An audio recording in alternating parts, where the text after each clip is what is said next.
who are the Enochian Angels? Well, the Enochian Angels in this context are beings that we refer to who interacted with John Dee and Edward Kelly. They are the beings that are the source of contact and phenomenon when we do the scrying work of Enochian magic.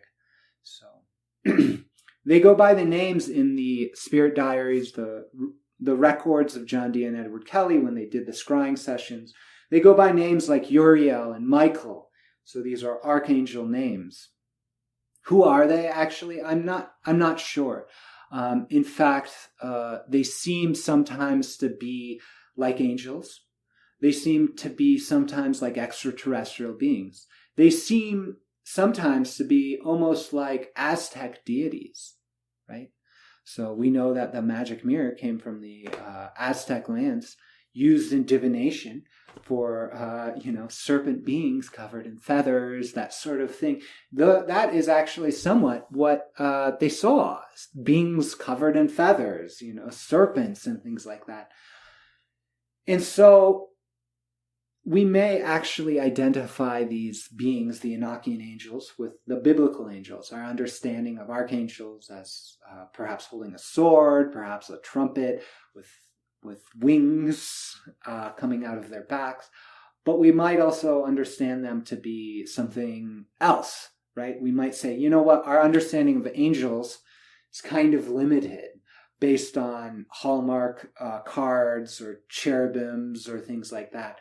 Perhaps these were angels, right? We use the term Enochian it's a really interesting thing that humans are doing now, is calling these Enochian angels, when really they are something else. Really, it's something like calling indigenous the North America Indians, right? They thought they were communicating with beings something like from the Book of Enoch, but I'm not sure, in fact, that they ever produced that identification themselves, or even if John Dee and Edward Kelly read the Book of Enoch before the scrying sessions. So it's sort of an after-the-fact application. I prefer the term celestial being. It's important to know that John Dee and Edward Kelly were not convinced these beings were angels in the biblical sense, primarily because they encouraged things like swapping of wives. So they had scrying sessions and they said, you know what, you two need to share everything. That'll be helpful. So why don't you share wives? And so that was a challenging thing for these Christian men, good Christian men, to do. And so that was the kind of expression of who these angels are. It's important also to know that every practitioner of Enochian magic, after Dee and Kelly, who may or may not have practiced this system of magic, says it works, says there are dangers associated with Enochian magic, and that some of it has to do with these beings. So these beings are, who knows, perhaps they're extraterrestrial, perhaps they're angels, perhaps they're aspects of ourselves, traveling through time and space, or deeper layers of our conscious mind to have interactions with us by way of sort of our collective unconscious understanding of what angels might be. We don't know, but we do know, right, that the testimony of those who have gone before and practiced these systems of communication and contact say it works, and that you do, in fact, interact with beings. When I started my project, I said, hey, these seem kind of like ETs, right? Not the little gray men that come and abduct you, but the ETs that are revealed to be present in missing time experiences, that reveal themselves to contactees.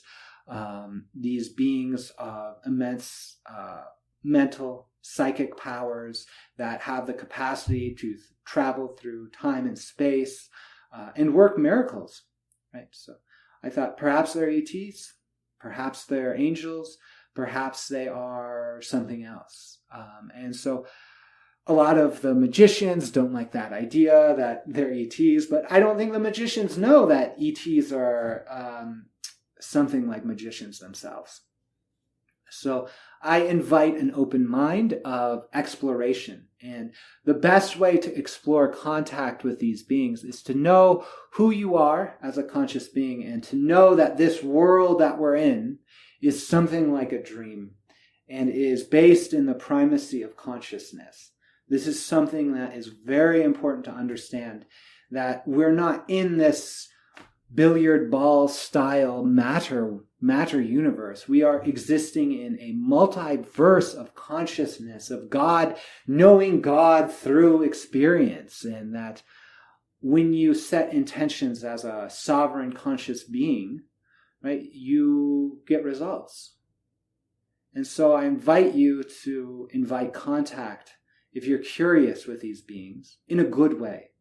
I invite contact with these beings through interactions, through ritual, through them being present in my life. But according to the principle of non-harm, according to the cosmic law of one, meaning I want them to respect my own sovereign free will, and for the benefit of all beings. So I say those things, and because I am a sovereign conscious being, declaring my intention in a universe constructed out of sovereign conscious beings, they respond.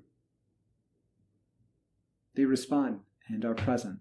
And so I invite you to go on your own journey of discovery of who these beings are in your life, because they can really show up and be of assistance, offer healing.